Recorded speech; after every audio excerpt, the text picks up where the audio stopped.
From Toronto, Canada, The Conspiracy Show with Richard Serrin. Hello, radio family. Welcome aboard. Welcome to the broadcast. Hope you'll be with us for the duration. Another great show coming your way. And before we get started, just some house cleaning, if you will. Yeah, house cleaning. We're cleaning up in that other room there. David Gaskin. Am I speaking out of school, David? Can I announce to the world? Is it okay? All right. David Gaskin, who is my third technical producer. He's more than a technical producer. Since I arrived here 3 years ago, past August 16th, he just announced that he's leaving. And I don't know whether it's this show, whether it's me. My first technical producer was Dan Ellison. And after a little less than a year, Dan said, I've had enough. I'm leaving. He didn't have a job lined up. He just wanted to hit the road and find himself. Like there's something, this program, I think, gets my producers thinking about those deep questions, which is a good thing. And, I don't know, maybe pulls the reality out from under their feet, and then they go running and screaming in the other direction. I must find the answers. And then I had Griffin March, who was another good technical producer. He left. He actually had another job waiting for him. David Gaskin, when I came in tonight, he said, Richard, I'm leaving and I'm going to Kathmandu. I swear to God, Kathmandu. He's on the road to find himself. And I hope you find yourself. Just don't join any cults or anything like that. I don't want to see you in an airport with a tambourine, in 6 months, David. But anyway, we've got a few weeks to say goodbye. You're leaving at the end of September, and then we'll introduce you to the new guy, Tim, who's sitting in there learning the ropes. Tim, you've got big shoes, or I guess in David's case, sandals to fill. David's a very spiritual, calm individual. Yeah, don't join a cult. We're going to talk about, what some see as a cult, the Freemasons. Some see it as a misunderstood fraternity. Happens to be one of the oldest and one of the biggest, the Freemasons. Others see something a little more nefarious afoot, including my first guest. I had the great pleasure of meeting. I'm not going to tell you where I met Ed Decker. It's somewhere in the lower 48 states, and that's all I'm going to tell you, because he has to keep his location kind of secret, because he's been keeping his eye on Freemasonry for quite some time, and according to him, they don't like it, and he's had a couple of attempts on his life, and we'll learn about that as well. Ed Decker is a retired pastor, broadcaster, author of The Dark Side of Freemasonry, and What You Need to Know About the Masons. Ed, welcome to The Conspiracy Show. How are you, my friend? I'm all good. Can you hear me? I can. How are you feeling these days? I'm feeling great. I'm doing good, and nobody's poisoned me for a long time, and I haven't been beaten up, shot at, or run off the road lately. I'm doing really well. Terrific, and we will talk a little bit about some of your close calls. Now, let's just dive right in here. We have an hour to discuss what could probably fill up a month of 3-hour programs. And now I know you have a radio show. Do you talk about Freemasons? Yes, I do. On a nightly basis, or? If your listeners have a pen or pencil, I can remember a thing called www.deckerreport.com, because my program is called The Decker Report, but deckerreport.com, or you can just go Decker Report on an Android app or an Apple app. And pull me down. And the reason I'm telling you this is because in, let me see, 3 weeks on my program, I put my programs up on the web, on iTunes and places like that, every Monday.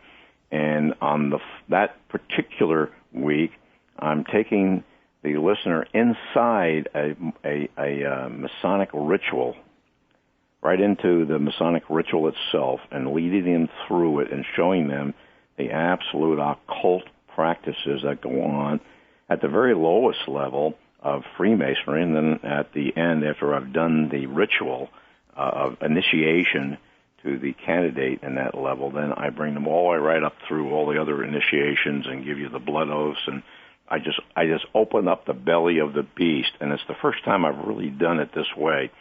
They can just feel the sweat that's coming out of the brow of the candidate as he's swearing blood oaths to obey things he doesn't even know what they are yet.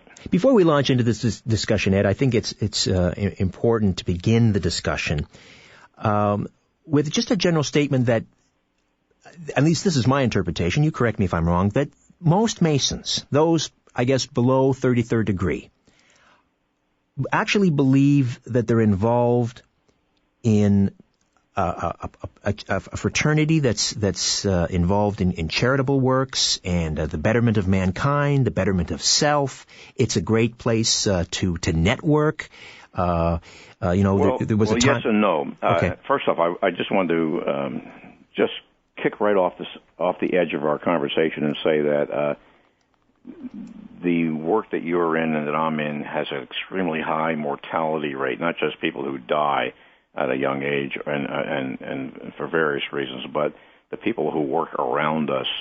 There's a heaviness, a spiritual heaviness, and I've just learned to, when I've got somebody working with me who's doing the technical work like at my radio show, if those people leave, you just got to bless them and know that they've gone through a heavy spiritual battle for you, and so give these guys a kiss on the cheek, because they've been dealing with a heaviness, because this is heavy stuff. Oh, you just connected some dots, because I let off the show talking about my third technical producer leaving, and maybe that's what's sending Dave Gaskin packing for Kathmandu. But he ought to try Maui or Kauai, or Cancun. It's a lot nicer in those places. I've been in all of them. Hey,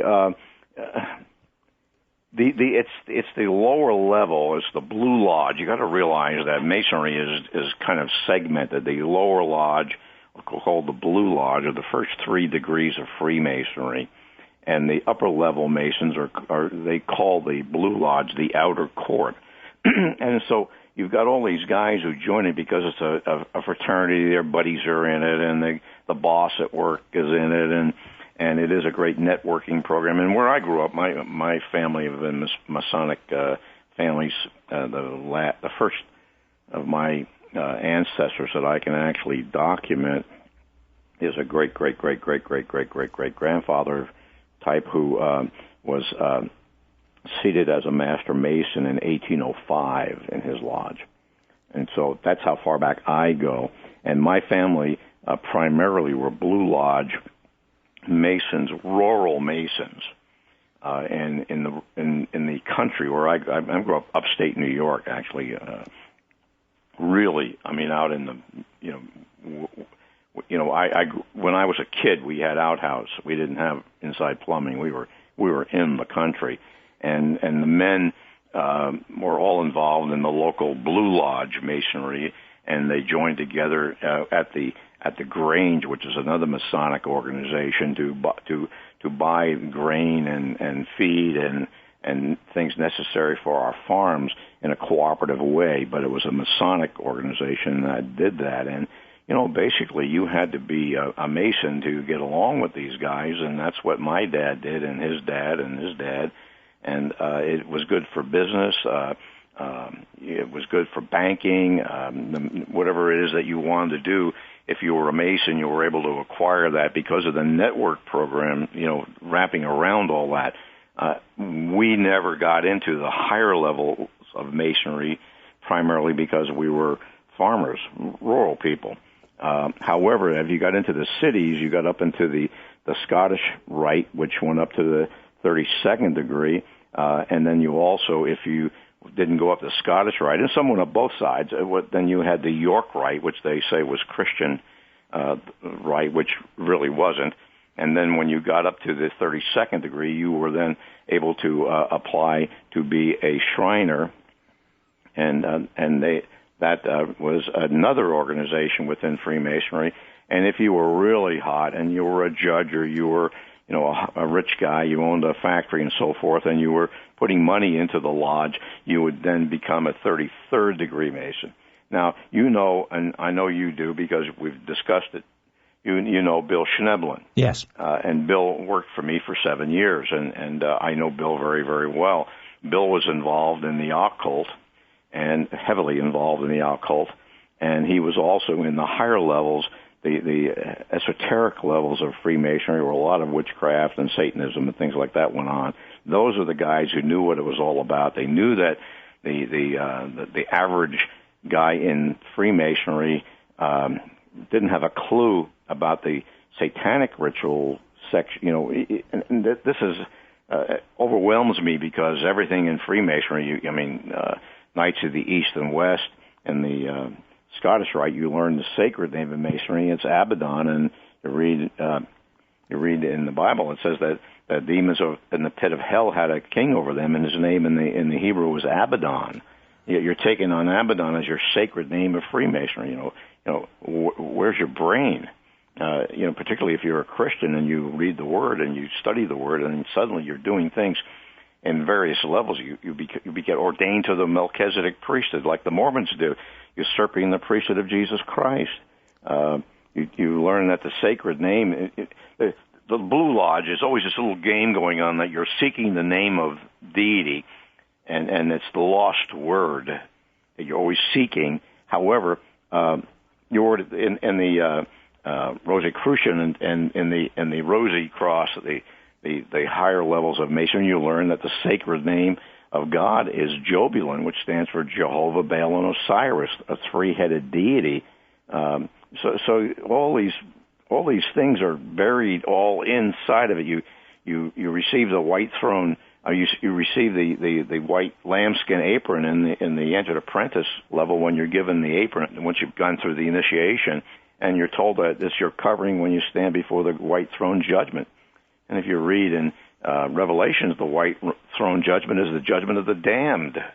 Mm-hmm. So you look at these things and you say, my goodness, how can It seems to be cut and dried. It seems to be pretty cut and dried. Ed Decker is with us, broadcaster, author of The Dark Side of Freemasonry, and also What You Need to Know About the Masons.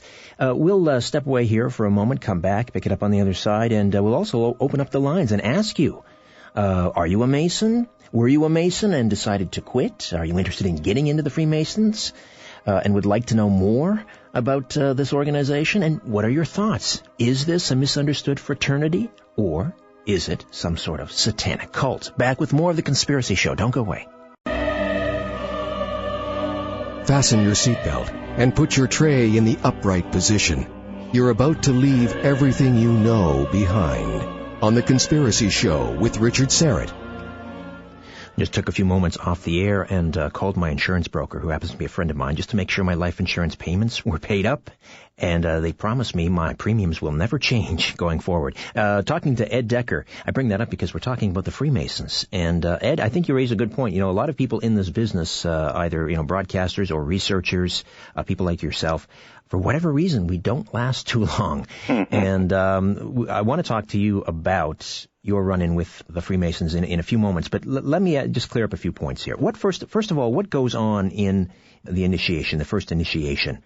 Well, of course, for a fellow who is the initiate, he is standing at the front door of the lodge on the outside. His chest is open. He's blindfolded. Actually, they have what they call hoodwinked. In some jurisdictions, they put an actual blindfold type of thing on him. In other ones, they put a hood over his head, and then he has a noose around his neck. And then he is supposed to be knocking at the doors, and I'm making this the short version. I'm leaving some things out. He's barefoot with one foot, and he's got all of his jewelry removed. His wedding ring has been taken from him. Basically, he's going in there as a poor wayfarer seeking the light of the lodge. They say 40%, and let's knock it down to half of what the people who say 40% say. And say 20%, 1 out of every 5 Southern Baptist pastors is a Mason. As many as 40% of them are 2 out of 5. And what you've got are men of God who know the Word of God, and they're allowing themselves to be in that kind of position, and the guy's got a knife to pretend to pierce him at his chest, letting him know the threat of danger walking into the lodge. And he's seeking the light of the lodge, and he goes in and he kneels down at an altar. They move him around a bit, and they do a bunch of supercilious ritual with the worshipful master and the senior steward and the senior deacon and all these other people all interact, and so mote it be. They just repeat a whole bunch of stuff at the different stations, and he ends up at the altar, and he's kneeling there, and he goes through a ritual, and it's almost to the point of boring. There's so much of the intricacies of the ritual, but when it's all done, he swears this oath. He says, "All this I most solemnly, sincerely promise and swear with a firm and steadfast resolution to perform the same." And bear in mind, he doesn't know what he's getting into yet, but he's still swearing this oath without any mental reservation or secret evasion of mind, whatever. finding myself under no less penalty than that of having my throat cut across, my tongue torn out by its roots, and my body buried in the rough sands of the sea at low water mark, where the tide ebbs and flows twice in 24 hours, should I ever knowingly violate this my entered apprentice obligation.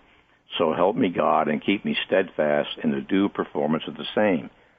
Further, I will not cheat, wrong, nor defraud a brother of this degree, knowingly, or supplant him in any of his laudable undertakings. And we go on for 30 degrees, and it just gets worse and worse and worse on the penalties. And in the 30th degree, he's drinking his oath and taking communion out of a human skull, drinking wine out of a human skull, and taking bread and saying that he's the very particles of Jesus, Socrates, and the Arabian iconoclast are part of him now.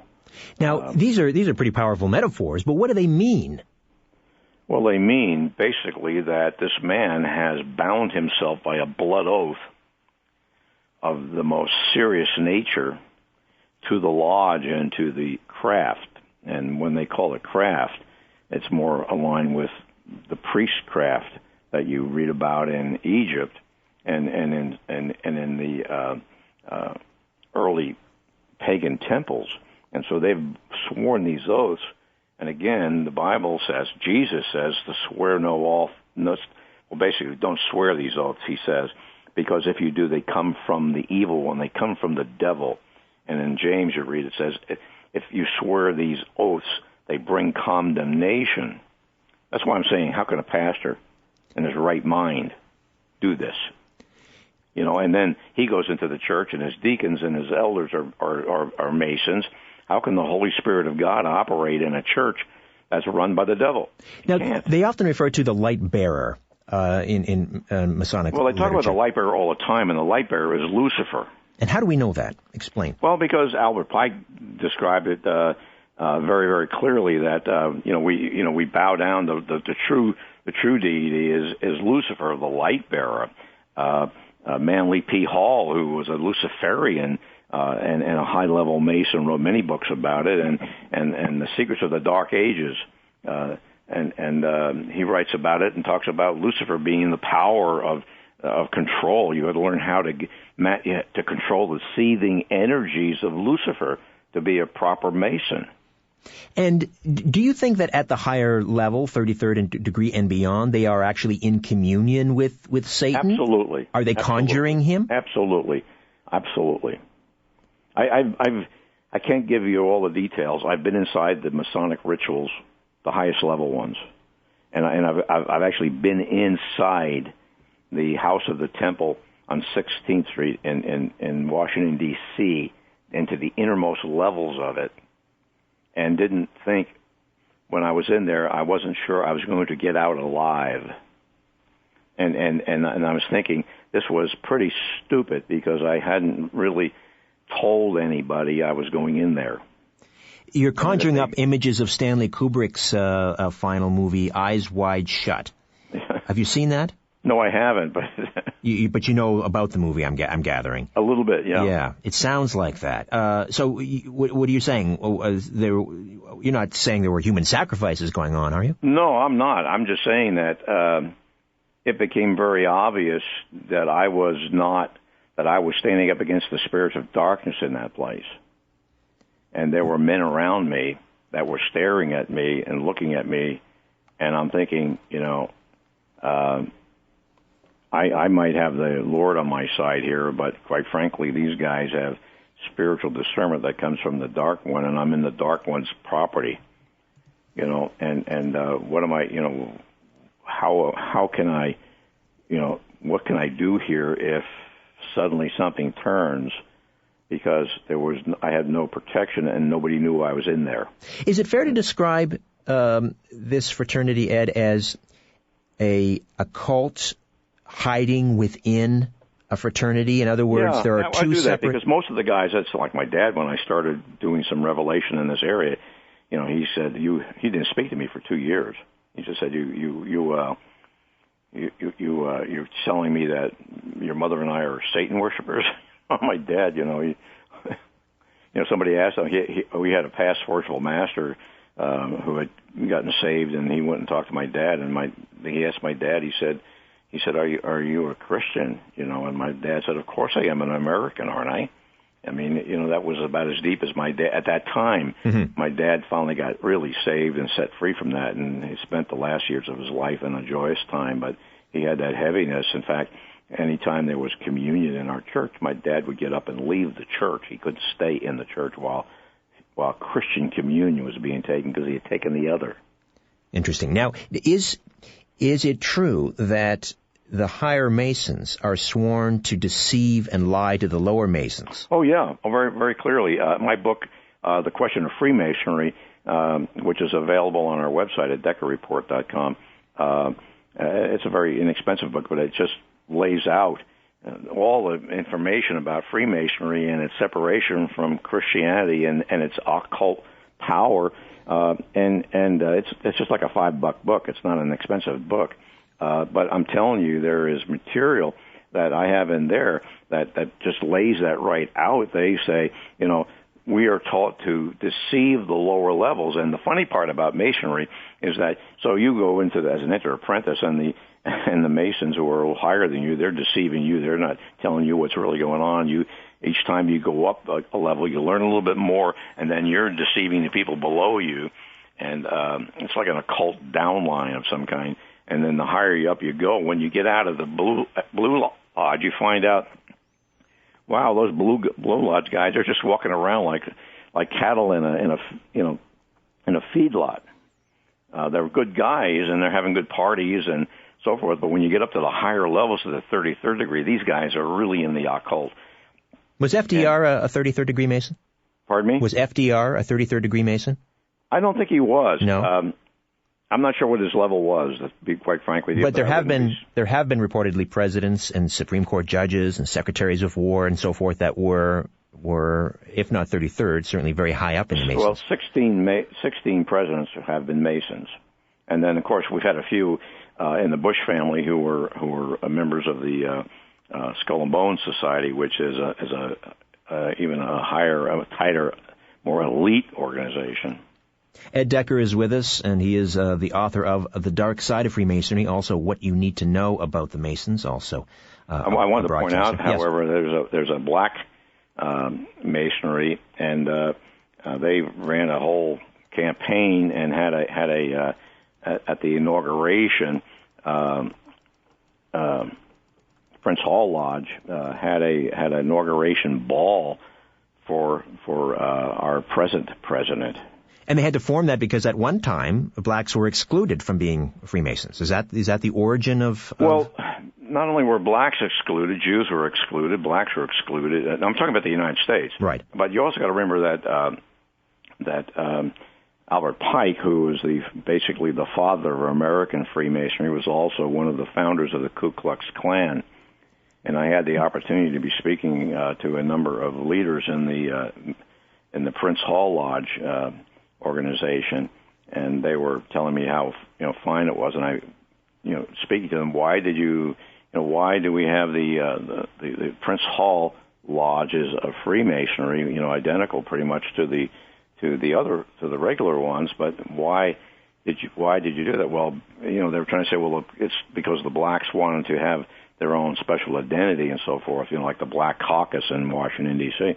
And I said, no, that's not true. The reason why you weren't allowed to be in there, if you were even had a drop of black blood in you, you'd never be a Mason. And I said, and how any black man could ever even want anything to do with Masonry of any kind, when the guy who was the father of American Masonry founded the Ku Klux Klan. How do they react when you tell them that? They just they kind of jump back and look at you, and they don't have any answer. A couple of guys get up and run out of the room. It's just like, I was speaking at a Christian workers organization, and some guy in that crowd of Masons was sitting there in my front row, and he told me that he was going to expose me and for my lies, and I began speaking, and I made a comment. I said, and it had something to do with my dad, and I said, you think God doesn't see that paraphernalia that you have hidden in the bottom drawer of your dresser in your bedroom? And this guy jumped up and ran out of the building like he'd been shot with an arrow in his head. I mean, he went out that door. He just ran down this long corridor, out between the chairs and stuff, down out the back door, and he was gone. And I thought, well, that's the end of that. About 40 minutes later, just as I was finishing up my question and answer time, the door bangs open. Here comes this guy with a box running in at the same speed that he ran out in, and came on up, and right at the stairs going up to the podium area, he just dumped this box of garbage and Masonic paraphernalia on thing, threw himself on the floor and began weeping.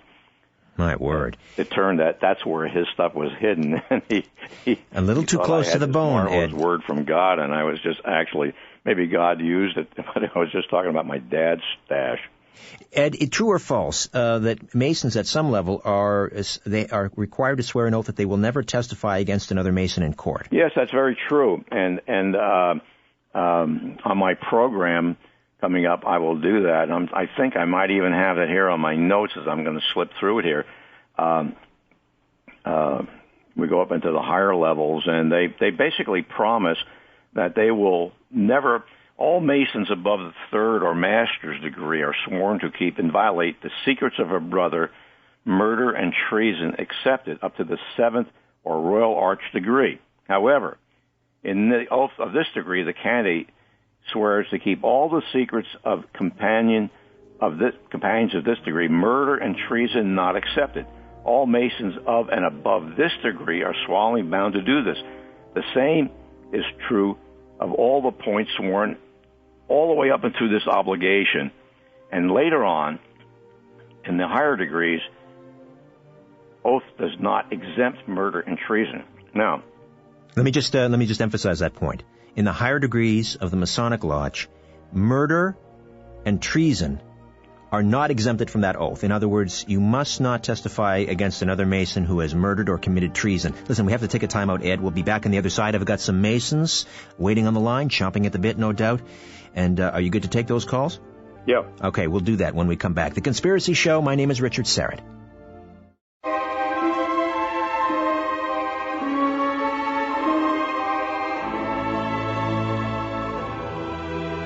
The world is being pulled over your eyes.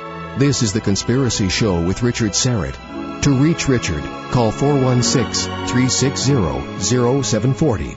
Upcoming on the program, I'll speak with a professor of biology. This is a PhD who has published numerous articles in peer-reviewed journals. He teaches biology at a Christian university, and he owns an exact replica of the Shroud of Turin, and he'll be along to discuss what he has found regarding what is probably the most studied artifact in human history, or relic, if you will. Is it in fact, the authentic burial cloth of Jesus Christ with evidence of a resurrection, or is it a clever medieval forgery? We'll discuss. Also, coming up on the 9th, as we approach the 11th anniversary of the September 11th attacks, 2001, I'll speak with former commercial airline pilot Phil Marshall, who has written a book called The Big Bamboozle, 9/11 and the War on Terror. That's up and coming, and you can check all upcoming shows at richardserrett.com. Ed Decker stays with us as we discuss Freemasons. Let's go to the phones and welcome William from Massachusetts. Hello, William. Welcome. Hello. Can you hear me? I can. Go ahead. You're on the line with Ed Decker. Yes. I noticed your guest mentioned earlier, about after the order of Melchizedek, and I don't know if it has anything to do with that. But I know my dad and his dad before him were both Masons, Scottish Rite. And my dad was 32nd degree the day he was installed as master at Cambridge Masonic Temple in Massachusetts. And I think I was like 13 or 14.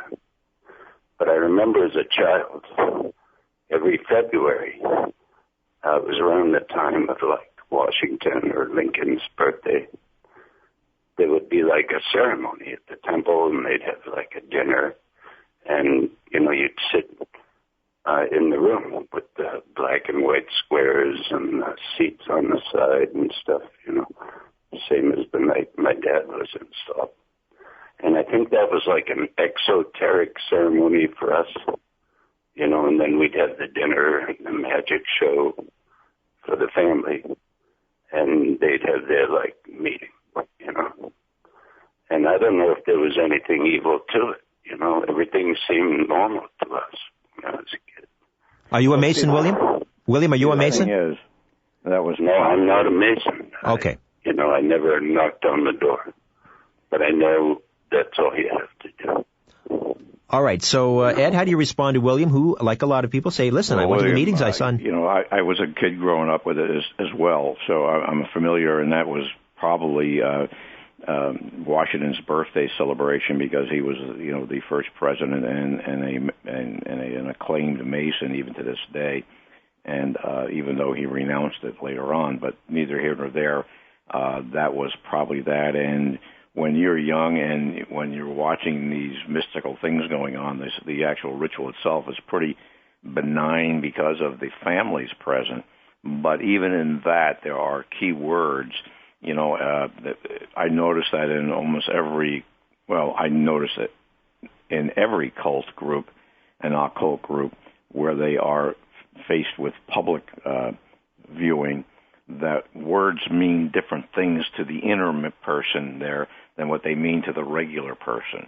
If like a Mormon says Jesus, you initially think, hey, Jesus, that they're talking about Jesus. Well, they're talking about a Jesus who was born through an act of sex between Mary and God, and he is the brother of Lucifer. So the word may mean one thing to you on the face of it, but inside the ritual are buried words that have specific and special secondary meanings to the Masons present, and it'll go right over the non-initiated head. You won't see that. It'll be kind of, oh wow, look at all the funny costumes and the hats and and the sashes and the aprons and what have you, and that looks nice. And now we're having dinner and we're going to have some kind of entertainment. It's done very well that way. Thank you for the call, William. This isn't obviously a show about the Mormons, although it's interesting, given that Mitt Romney is running for president and is a very high-profile Mormon, but I was not aware of that connection between Jesus and Lucifer in their faith. But we'll leave that for another program. I'm sure Mormons would have something to say about that. Richard will join us in Hamilton next, and Jennifer in Toronto, who said she was educated by Masons. Joining us on the line is Ed Decker from Parts Unknown. We'll find out why he's living in Parts Unknown before the hour is up as we discuss Freemasonry right here on The Conspiracy Show. Don't go away.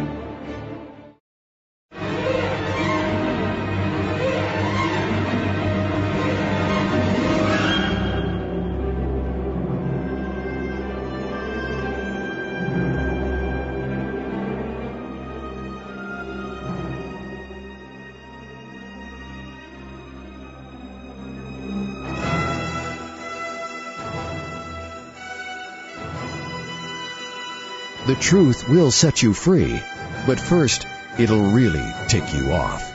You're listening to The Conspiracy Show with Richard Serrett.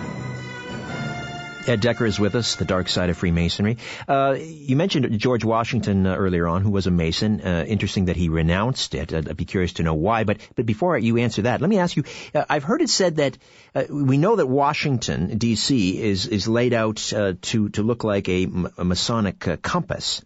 What is the significance of that? The Washington Monument, of course, is this obelisk, which is some say a Masonic symbol.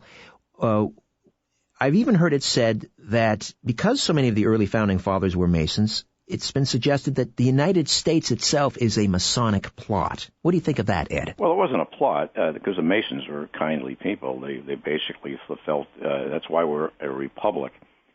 Instead of a full-out democracy, the Masons who were involved in the layout of the it wasn't an easy process in the development of the Constitution and the Bill of Rights and all those kinds of things, and the Declaration of Independence. It was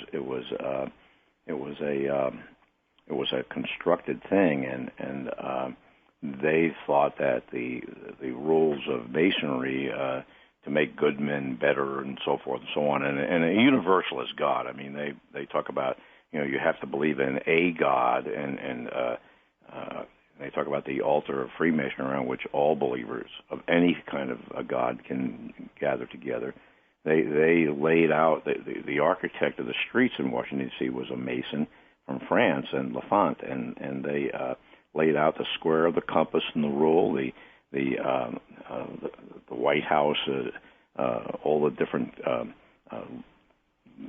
different tools of Masonry are laid out in the actual streets of Washington, D.C. And if they go to my website at DeckerReport.com, click on the Masonic symbol there, and it'll take you to a file that has about maybe 100 different articles on Freemasonry, and one of them is called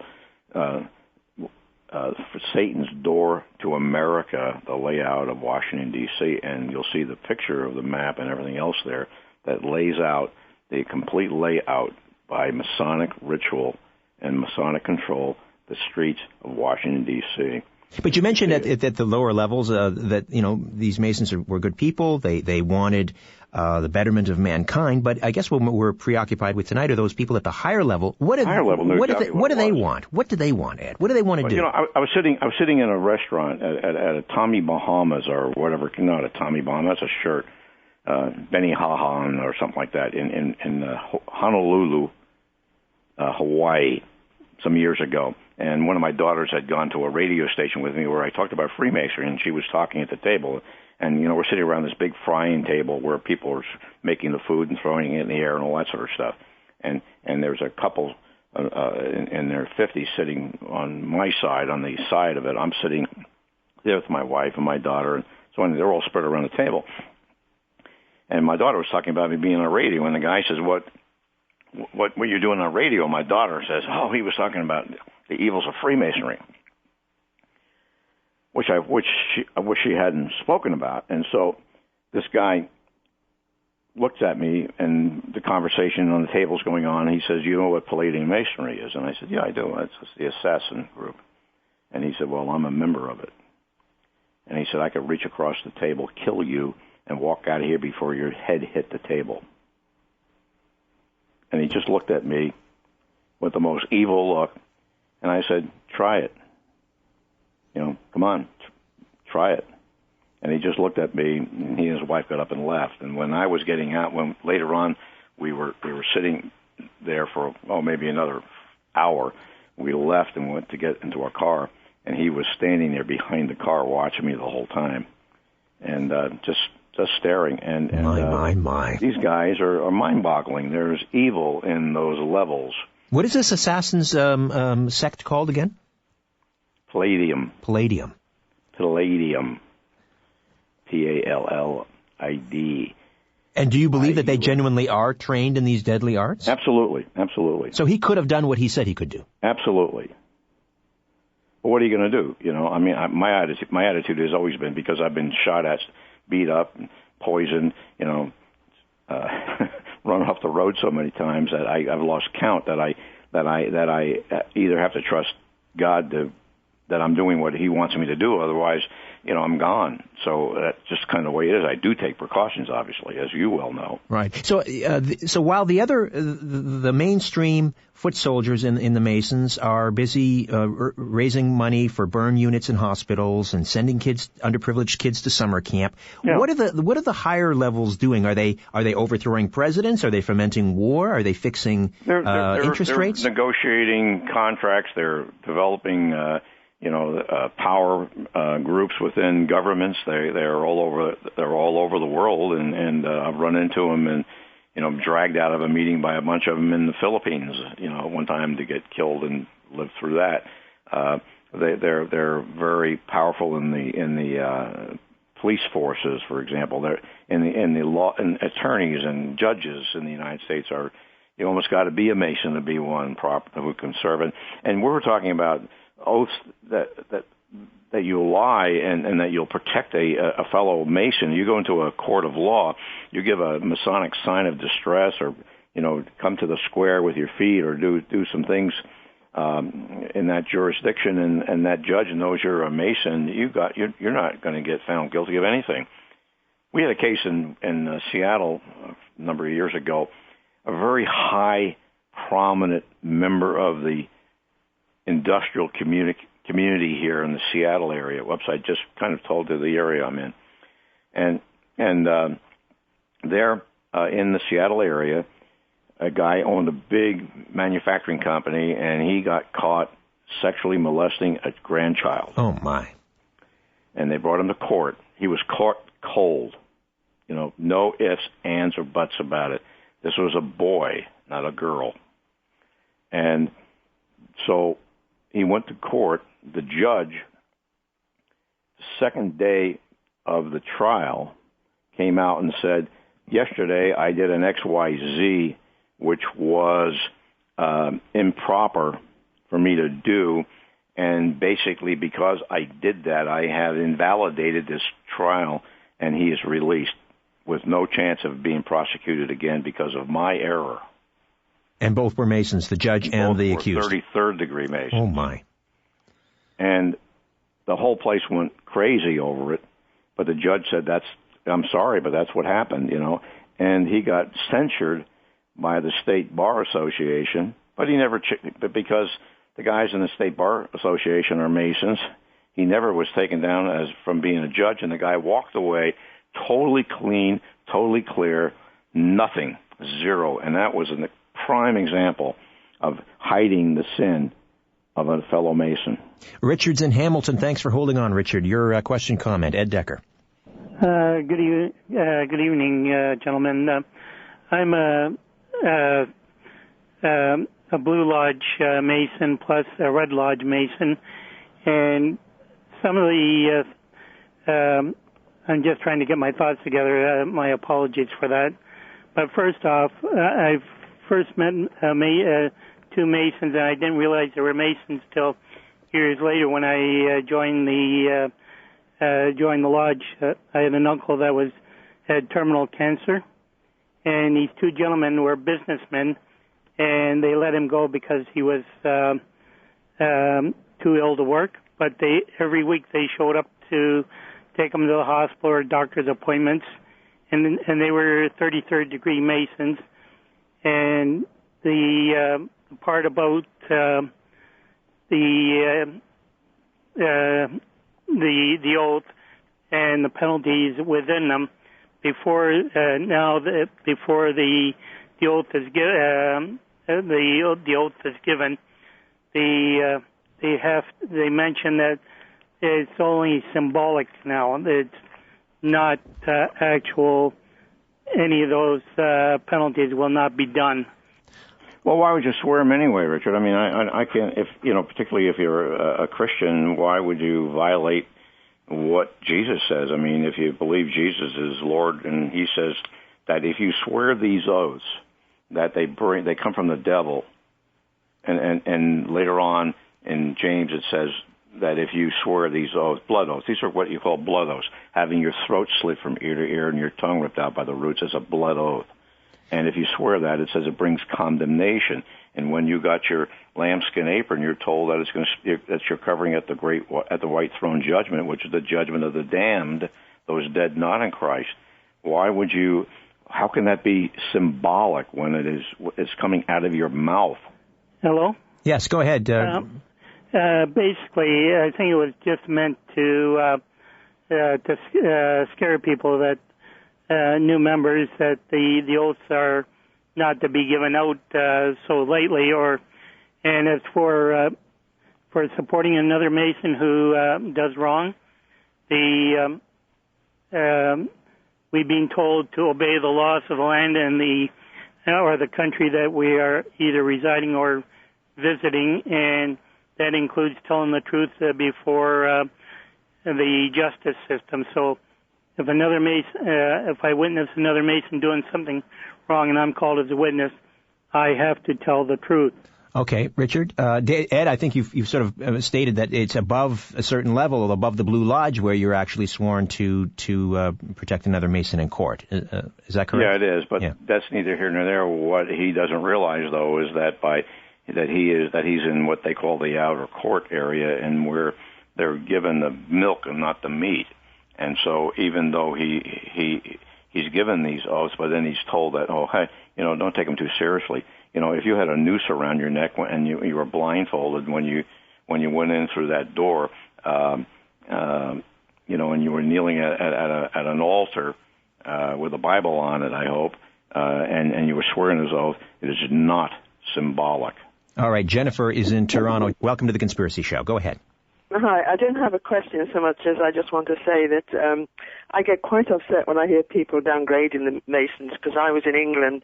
My father was a Mason, then when he passed away when I was 5, the Masons took on our education, and everything was paid for right through university. And if ever we were in financial trouble, they were there to help us. And, I mean, I get quite insulted when your guest is saying that, Masons are worshipping the devil and everything. I don't know whether the Masonic lodges in England are a lot different to here. I mean, I know we don't have the Shriners in England. But I think, in fairness to people that are Masons, that your guest should watch what he says and doesn't just come out and say that they're all Satan worshippers. Well, we're not asking anybody to say, we don't want anyone to watch what they say, Jennifer. That has kind of an odious... sorry, but, I feel quite upset knowing what the Masons have done for me, and I'm sure that none of them were Satan worshippers or anything. Well, I think, but Ed has addressed that. He's been very careful to address the fact that most Masons are good, honest people who have been, as he says, deceived by these upper echelons of the Masons. However, your point is well taken, Jennifer, and I thank you for it.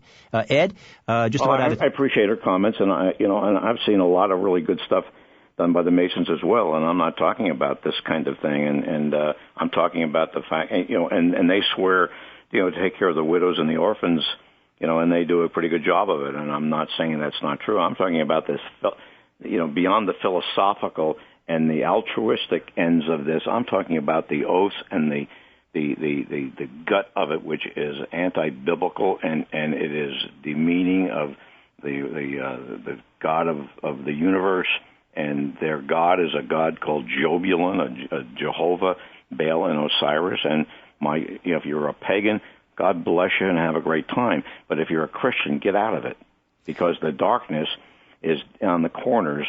You go around the corners of the good stuff, and the darkness is always there. And I'm sorry it's that way, and it has nothing to do with your dad or nothing to do with my father or my grandfather or anything else like that. I'm talking about the theological aspects of the darkness that sits on top of Freemasonry. Just about out of time, Ed. Are the Masons, the Freemasons, at the higher levels again tied in with the Bilderbergs, for example? The Bilderberg group? Well, of course, that's all kind of another program.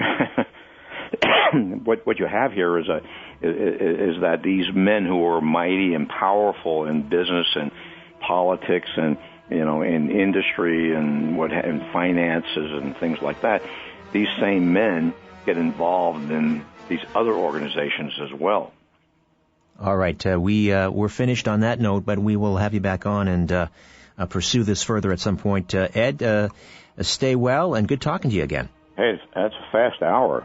I'll say, but we got a lot of information out there, and I thank you for that. And remember, DeckerReport.com, you can get all the backup documentation of everything I say on my website. Nothing I say isn't backed up with Masonic data. DeckerReport.com. Thanks, Ed. Stay well. Have a good one. And, of course, you can stay updated on The Conspiracy Show at RichardSyrett.com.